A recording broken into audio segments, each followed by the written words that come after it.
Hello, this is George from George's Music Blog, and today I'm talking about the second album from Squarepusher, aka Tom Jenkinson, Hard Normal Daddy.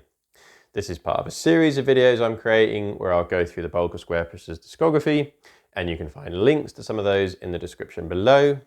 I'm a long-time fan of Squarepusher. He's one of my favourite artists of any genre, and I first got my hands on Hard Normal Daddy on CD when I was around 16 or 17 and first getting into this kind of experimental electronic music. If you're a fan of Squarepusher, then hopefully you'll find my perspective interesting. If you're new to his music and want to hear a bit more about what it's all about, then this should be the ideal introduction. So with all that said, let's get into it. Hard Normal Daddy was Squarepusher's first album to come out on Warp Records, the label that would remain his home until the present day. Released in 1997, 1 year after his debut, it is a far more consistent and comprehensive artistic statement, and I would say represents the first true realization of the ideas that existed on that debut, Feed Me Weird Things, in embryonic form. I don't tend to give albums a score out of 10 or a ranking or anything like that, but if I did, there are probably 3 in Squarepusher's discography that I would rate as 5 stars, 10 out of 10, whatever. One of those is Go Plastic, one of those is Ultra Visitor, and the third one, on a good day, is Hard Normal Daddy. I'd also give Big Loader a perfect score, but that's technically an EP, so never mind about that for now. And you can find links to videos on each of those in the description below. Now, like Feed Me Weird Things, Hard Normal Daddy brings together jazz, jungle, acid rave, breakbeat, and more. But here they are successfully synthesized into a unique and coherent style that is truly Jenkinson's own. I'd also recommend it as a good starting point if you're looking for an introduction to early Squarepusher, because it contains so many elements that just run through his music, especially that period of his first run of albums during the 1990s.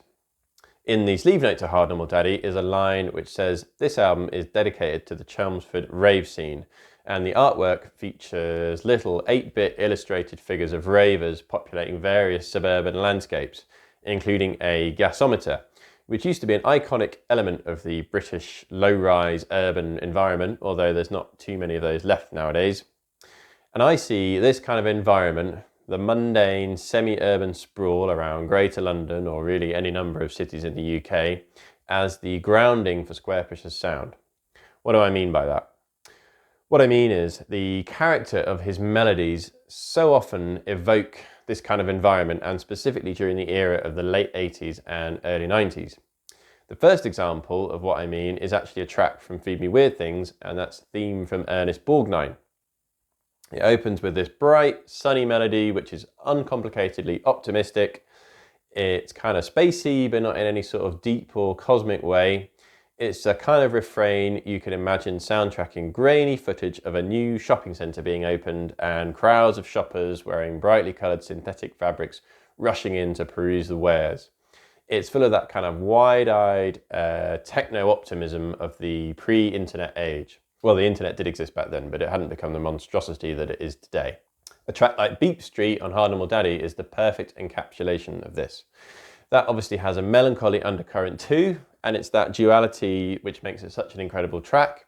Listening to it, I'm just instantly transported. I feel like I'm sitting on a bus with my face pressed to the window, driving through some outer suburb of London on a grey, overcast day, just watching the world go by. Cars, buses, road signs, tower blocks, playgrounds, street furniture. Just, the tableau of everyday life. That might sound incredibly dull, but I really don't mean it in that way. It's actually something that is kind of deeply comforting and grounding, especially if, like me, you grew up a lot in that kind of environment. And you only have to see how many fan videos there are created for Beep Street where they've used it as a soundtrack to urban car journeys. You're watching this video, obviously you probably know how much of a good track it is, and the fact that it's one of Squarepusher's most streamed ever surely speaks to that. The chopped snares at the start make it sound like it's going to go into this Badman jungle track, but then the mood is smoothed down by these jazzy chords and what sounds like a cello, but I think it's probably just a synth, playing off against electric piano notes. Beep Street is the perfect distillation of the album as a whole, the way Jenkinson unites these disparate styles, jungle and jazz, but via a common theme, their innate urbanness, and in so doing uncovers an unexpected emotional synergy between the two. There are more concentrated examples of each style on the album, but Beep Street is like the yin-yang symbol where both are in perfect balance with one another. At the jazzier end of the spectrum, you've got a pair of tracks like Papalon and E8 Boogie, which make up the record's midsection. I used to tend to skip these back in the day as I was after the harder electronic tracks, but now I completely enjoy them in the context of the album as a whole. Both of them feel heavily inspired by film soundtracks. I'm thinking vintage action thrillers of the 70s and 80s. Each track has a distinct narrative arc and it spans more than 8 minutes altogether, with Papalon being on the moodier side and E8 Boogie, as you'd expect, being a bit more lively with some insanely funky bass playing. My favourite, however, of the jazzier tracks is one that comes towards the end of the record, and that's Male Pill Part 13. That features the same cello sounding effect as on Beep Street, as well as what sounds like electric guitar and electric piano, taking turns at providing the lead, over more insanely funky bass playing and some incredibly micro-processed drum breaks. All of these three tracks have this really cool, urbane feel to them, which you get from the live instruments and Tom's highly technical playing style. He has clearly stated in interviews that he was not classically trained, but largely self-taught. And he did play in bands for many years before becoming Squarepusher, so that is obviously something that has moulded his style. Another track I used to skip back in the day, and God knows why, because it's an absolute banger, is Cooper's World, which opens the album. A YouTube commenter put it as well as I ever could. Best intro music for a courtroom drama ever. It really leans into that 80s vibe with funky guitars, jazzy licks, and the breakbeats. You can just imagine it soundtracking a montage of the snappily dressed protagonist, the eponymous Cooper, I guess, winning courtroom battles with his maverick style, overlaid with garish neon credits and over-the-top swish transition effects. At the ravier end of the spectrum is a track like Rustic Raver, which is an absolute beast. The 303 bass synth does most of the heavy lifting here, and some of the drum breaks sound a bit more like they were created from scratch rather than the usual sampling, although the amen break definitely is in there. The last portion of the track, Tom introduces this hypnotic melodic riff, which has this delightfully psychedelic freeform character to it. And the whole kind of fluid, liquid way that the track progresses and moves is a major precursor to what he would do next on the Big Loader EP. Bringing even more intensity at track 5 is Chin Hippy, which seems to be an attempt to create the most hectic and abrasive execution of breakbeat possible.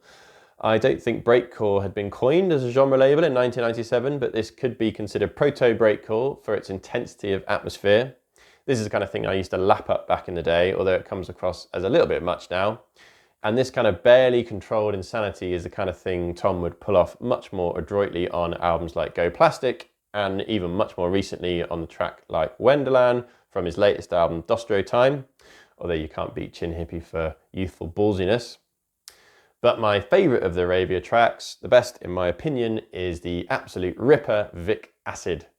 This snarling acid bass line wails away like a demonic beast, and the amen break is shredded to within an absolute inch of its life.